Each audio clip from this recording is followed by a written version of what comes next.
Good morning students, welcome to my channel dreams make real. बच्चों, my name is Deepali और आज मैं आप लोगों को आपकी क्लास 9th की इंग्लिश की वर्कशीट नंबर 6 सॉल्व कराऊंगी, जिसकी डेट 20 अप्रैल 2021 है। और इसमें हम बच्चों एक पैसेज को पढ़ेंगे और उसके बाद कुछ क्वेश्चन दिए गए हैं, उनके आंसर हम लोग सॉल्व करेंगे। तो global warming is a serious issue. आप लोग नाम सुना होगा ग्लोबल वार्मिंग का, कितना सीरियस इशू बन गया है हम लोगों के लिए।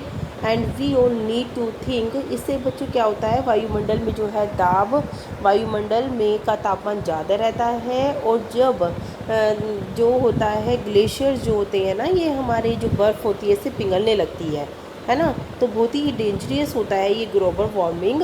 तो इससे निपटारा, इससे सॉल्यूशन बताए गए हैं कि हमें अपना सीमित सॉल्यूशन क्या करना चाहिए। We all need to think about it collectively. The reason for it is increased human activity. इसका मुख्य कारण ये है कि आजकल जो है मनुष्य की क्रियाएं बहुत ही बढ़ गई हैं, टेक्नोलॉजी बहुत ज़्यादा हो गई है ना। With the advent of industrial revolution, और जो हमारी इंडस्ट्रियल रेवोल्यूशन है ये भी काफ़ी इंक्रीज़ हो गई हैं। The slow and gradual degradation of environment had begun. Now we can witness around us the climate change. जिसके कारण जो हमारे आसपास का क्लाइमेट है ये चेंज होता है, प्रभावित होता है। राइजिंग टेम्परेचर, तापमान बढ़ता है। एंड डिस्टर्ब्ड वेदर पैटर्न्स, और जो हमारे वेदर यानी कि मौसम संबंधी क्रियाएं हैं वो भी प्रभावित होती हैं। गर्मी के समय गर्मी नहीं रहती, ठंड के समय ठंड नहीं रहती। कितनी बार मौसम जो है वो क्या होता है, प्रभावित हो जाता है। Why do we need to worry about it. तो हमें क्यों चिंता नहीं है इसके बारे में चिंता करने की। And what can we do to save our earth, और किस तरह से हम अपनी धरती को इससे बचा सकते हैं ग्लोबल वार्मिंग से। Some of the unexpected impact on our life.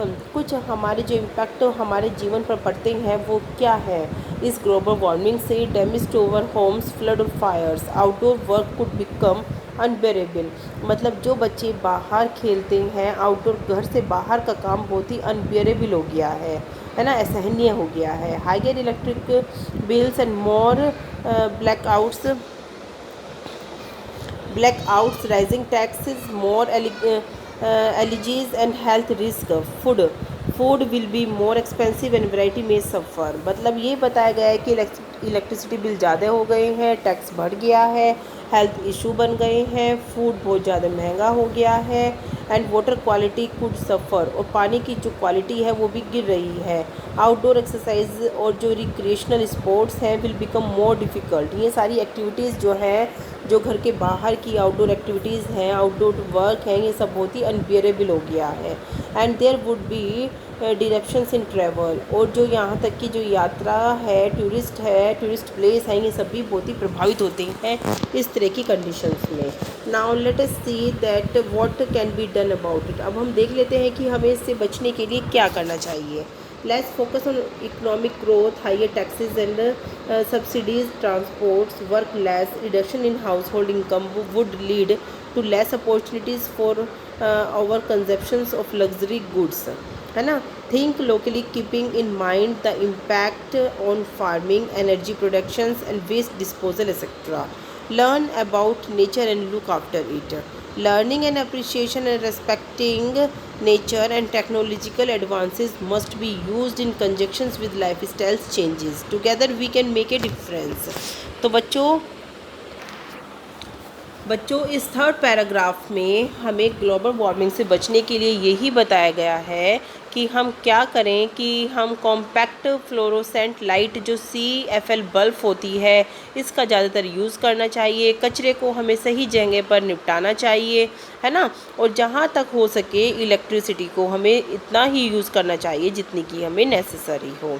और साथ ही हमें ये भी बताया गया है बच्चों कि हम क्या करें, हम अपना ट्रांसपोर्ट जो है सीमित रखें, या तो हो सके पैदल चलें या फिर हम साइकिल वगैरह का यूज़ ज़्यादा करें, ठीक है। पेड़ पौधे भी लगाएं, और साथ ही हम अपने जो पानी है वाटर क्वालिटी को बेटर बनाने के लिए जो पानी का बचाव है हमें करना चाहिए, तभी हम अपनी नेचर को जो है यूज़ कर सकते हैं बेटर तरीके से, और अपनी लाइफ स्टाइल को चेंज थोड़ा सा हमें करना होगा ताकि हम अपने एनवायरनमेंट को अपने अकॉर्डिंग बना सकें, और together we can make a difference. साथ साथ हमें थोड़ा सा अपने लाइफ स्टाइल में चेंज करना पड़ेगा, फार्मिंग को अच्छा बनाना पड़ेगा, एनर्जी जो प्रोडक्ट हैं उनको ग्रोथ करना पड़ेगा, और वेस्ट डिस्पोज़ल जो वेस्ट मटेरियल हैं उनको डिस्पोज़ कर देना ही हमारे लिए बेटर है। और साथ ही साथ जिस तरह के ये साबुन डिटर्जेंट वगैरह होते हैं इनका भी हमें कम ही यूज़ करना चाहिए, तभी हम ग्लोबल वार्मिंग से काफ़ी हद तक बच सकते हैं। ठीक है बच्चों, to address the issue of global warming we need to, हमें किस चीज़ की ज़रूरत है, जल्दी से बताइए। Take action responsibly and collaboratively, तभी हमें एक्शन लेने चाहिए, उत्तरदायित्व के साथ हमें अपने एक्शन को समझते हुए कार्य करना चाहिए। The passage convey us a message to beware, हम सावधान रहें और ब्रिंग द चेंज, और चेंज लेकर आएँ। तो ये हमारा आंसर 1 और 3 जाएगा।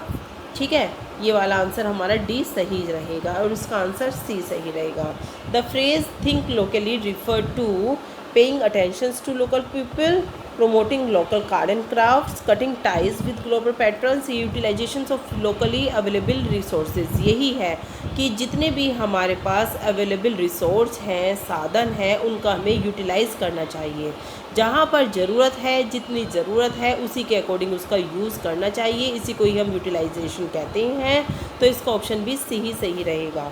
The right of attempts to aware, हमें लोगों को जागरूक बनाना चाहिए। कोई भी चीज़ हो, चाहे हमें बिजली का सीमित उपयोग करना है, पानी को बचाना है, इसके अंदर इलेक्ट्रिसिटी हो चाहे वाटर हो, है ना, हर चीज़ के लिए हमें लोगों को अवेयर करने की ज़रूरत होती है।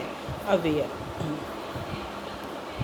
क्वेश्चन नंबर 5 देख लीजिए। Which word in the passage correspond to being intolerable. Intolerable का मतलब होता है असहनीय।